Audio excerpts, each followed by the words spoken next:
G'day guys, and welcome to this business management lesson.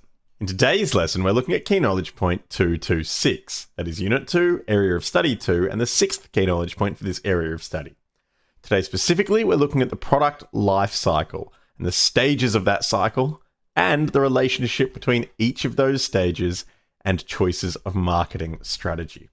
Now, to fully understand marketing strategy, I strongly encourage you to go back and visit the previous key knowledge point because that's what's being referred to by this key knowledge point. Now, the product life cycle itself consists of 4 stages. Those are the introduction stage, sometimes called the launch stage, growth, maturity, and then a choice of decline or extension as the 4th stage. In the first stage, a product is just being introduced to the market. Ultimately, this means that very few customers are going to be aware of it. The market isn't yet informed about the product, whether that involves being informed about the features, the characteristics, the capabilities of that product, nor may they even be aware of its existence at all. And so you'd expect, in response, that sales are low. That's typically how we define what stage a product is in during the life cycle, how many sales there are. And so if you've got a product that is new on the market and sales are low, typically we'd say that's in the introduction stage. As a result of sales being low, and typically as a result of the sort of investment it takes to get a product to market, we'd say that profit at this stage is very low, if there is any profit at all. And because this is a new product, competition is scarce, if there is any at all. This is a brand new product, and the market is yet to learn of its existence.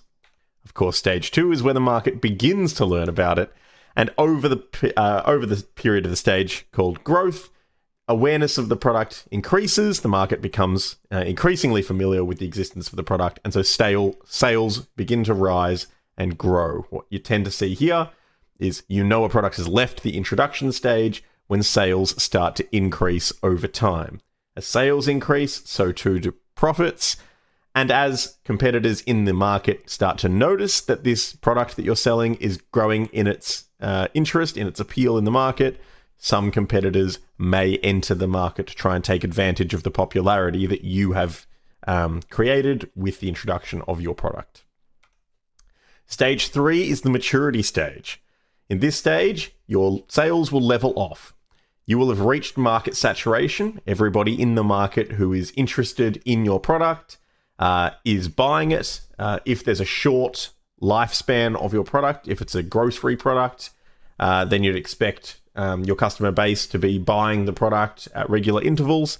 If it's a product that has a very long lifespan, then you would expect maturity to come when you're making sales at the same rate that people are learning about it and are interested in buying it. But for whatever reason, if sales are leveling off, if you're no longer growing in your number of sales, but your sales have leveled off and are stable, we have reached what we call the maturity stage. This is where typically you're continuing to make a profit, but once again, that profit's not growing unless you're implementing strategies to increase the efficiency of your operations, perhaps. The profits are stable. And while there is continuing interest in that product, the product does not yet need to be replaced in the market.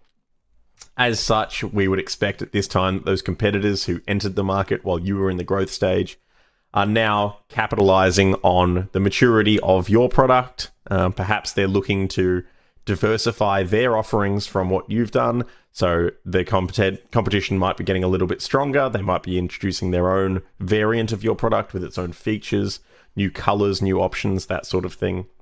And typically at this stage, you need to start thinking about what you're going to do to try and maintain interest in your product. Maybe a bit of a relaunch, maybe a bit of a development to add new features yourself. Ultimately, stage 4 comes along and the product is either going to enter decline, where it's losing its popularity and it's becoming less relevant, or extension, where it can continue to be popular into the future. If we think about Apple and the iPhone, for instance, as an example of a business that regularly has products go into decline, Apple aren't selling as many iPhone 4s these days as they're selling modern iPhones. The 4, the 5, the 6, they've all gone the way of the dodo. They're basically extinct from a modern product perspective. And that's because those products have been allowed to go into decline as Apple prepared to release a new product to supersede it or replace it in the market. Other products in the market that you might be familiar with, like Coca-Cola, are absolutely in extension. These products had their time where they grew in popularity. People were becoming aware of it. People have been aware of Coca-Cola for basically 100 years.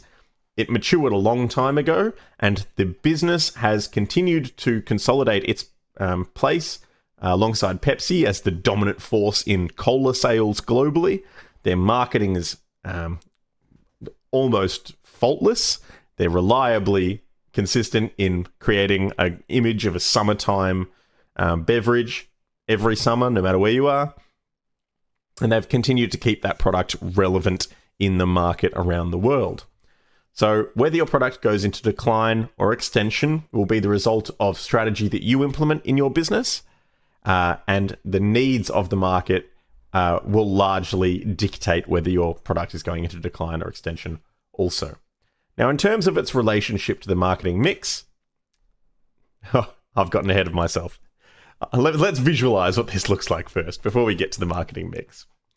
If a product goes into decline, this is what we would expect to see from the sales. That when the product is introduced, there's very little awareness of the product in the market, and so there'll be few sales. But as sales start to pick up, as awareness of the product increases, then you would expect to see that the product is going into what we call the growth period, when sales sort of reach their peak and level out. Now, this might be quite a bit longer. This might be for a period of months, perhaps even a couple of years.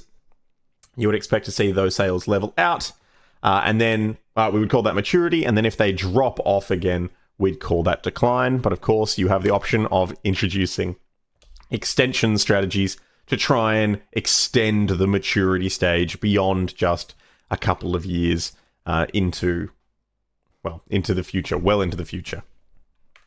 Here we go. Relationship to the marketing mix. Well, I said at the beginning of our last lesson that historically the marketing mix was the 4P model of marketing. And while the previous key knowledge point talks about the 7 Ps, what we could talk about for physical evidence or people or process, it's a little bit ambiguous. It would very much depend on a case study.